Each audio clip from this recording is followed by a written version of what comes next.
20e journée de top 14, match spécial délocalisé à San Sebastián, au Pays Basque, la Real Arena qui accueille l'Aviron bayonnais face au Stade Rochelais, le 12e face au 9e, l'entrée des joueurs dans cette magnifique enceinte. Superbe ambiance pour ce duel très important en vue de la fin de saison des deux équipes qui ne peuvent plus se permettre de laisser filer des points en route.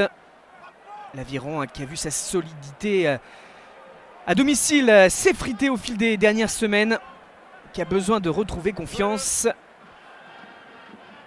La Rochelle qui doit aussi performer hors de ses bases pour espérer intégrer le top 6 et donc se qualifier. Les premiers instants de ce match et une longue période sans points marqués. Deux équipes qui s'observent pour l'instant. On est un tout petit peu avant le quart d'heure de jeu. Bayonne mis en échec sur cette situation.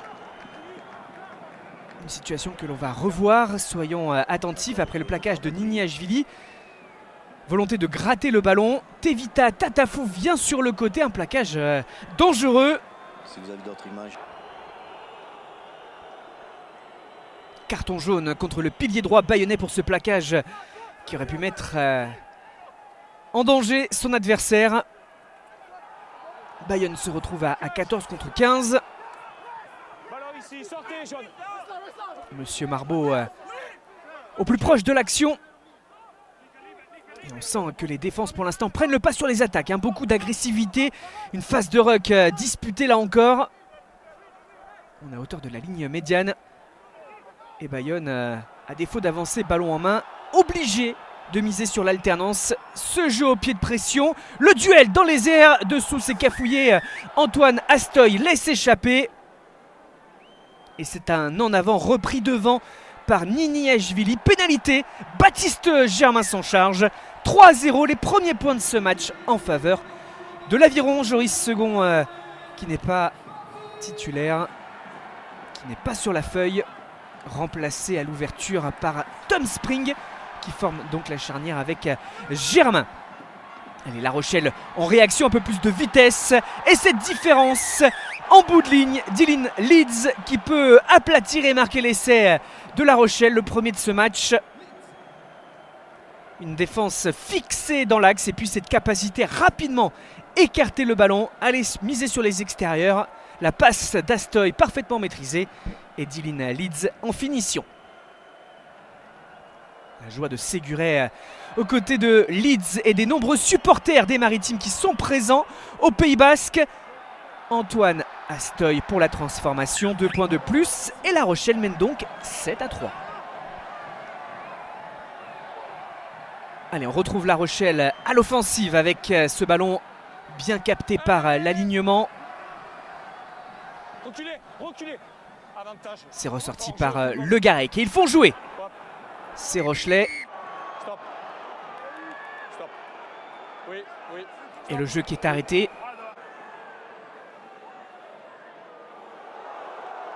Et on revoit ce choc, ce duel. Carton jaune contre Cheick Tiberghien pour cette faute des Bayonnais. En voulant plaquer, le geste est dangereux à l'image de Tatafou un peu plus tôt dans ce match. Donc Bayonne à nouveau en infériorité numérique. Cette fois-ci, La Rochelle en profite en marquant 3 nouveaux points pour prendre 7 points d'avance, menés 10-3. On est toujours dans cette première période. Bayonne a du mal à se montrer dangereux offensivement parlant. Avantage en cours, peut-être une possibilité pour jouer un peu plus libéré cette phase offensive. La Rochelle est surtout bien en place défensivement. La ligne se forme, coulisse bien. Dans les collisions, ils sont solides. Ils résistent, même s'ils perdent un petit peu de terrain, ils font des fautes. Mais ils ne craquent pas sur leur ligne. Il vient déblayer sur la tête du joueur avec de la vitesse. Le joueur est vulnérable. Carton rouge. Et carton rouge contre Rodrigo Bruni, le 3e ligne de Bayonne. On a vu cette image avec son bras droit venu percuter la tête de son adversaire. Une première période très compliquée pour Bayonne.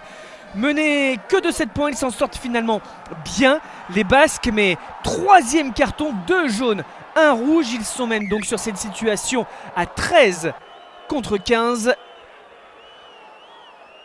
de l'incompréhension également.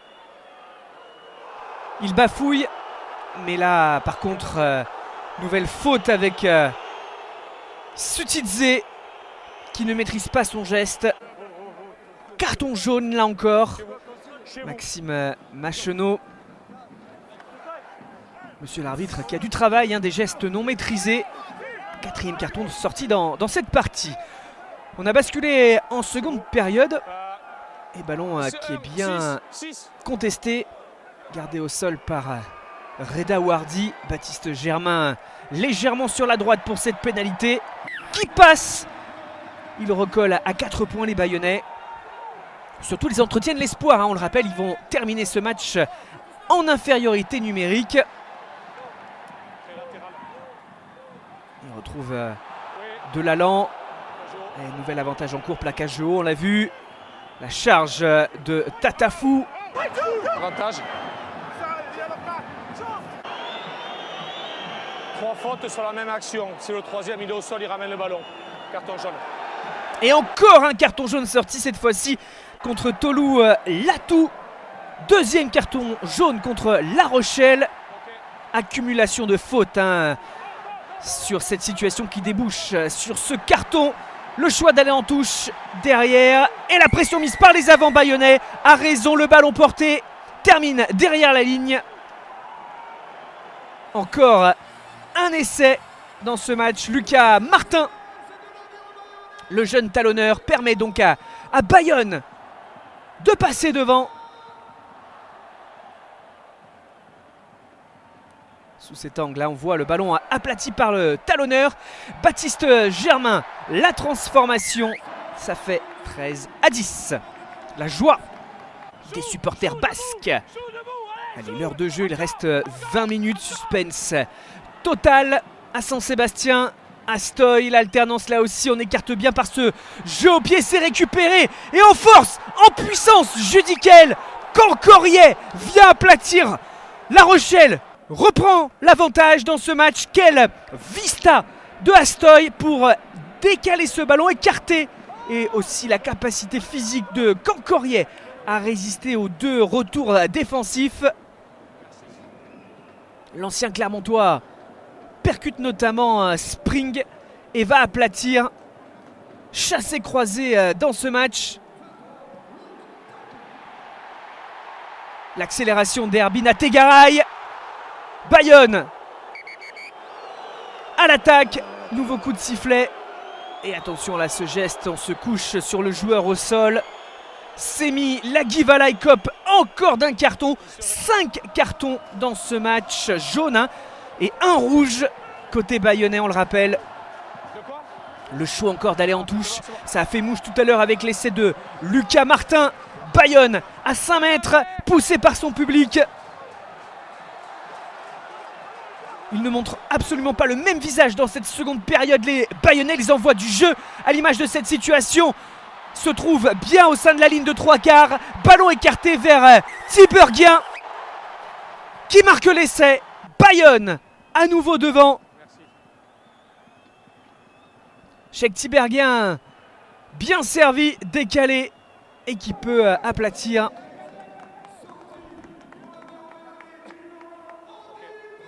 Sortie. 18-15, il reste un peu moins d'un quart d'heure. Encore un ballon écarté. Les 3/4 de Bayonne sont en feu. La passe à une main et le doublé de Tiberghien, son premier de la saison. Sur un service parfait de Cyril Imakala à une main.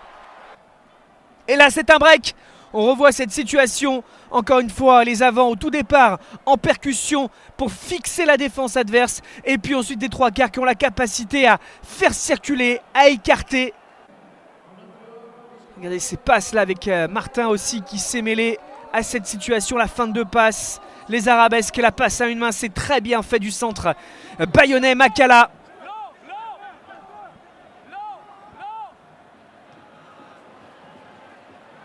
Les 10 dernières minutes de ce match. Récupération du ballon de Noël.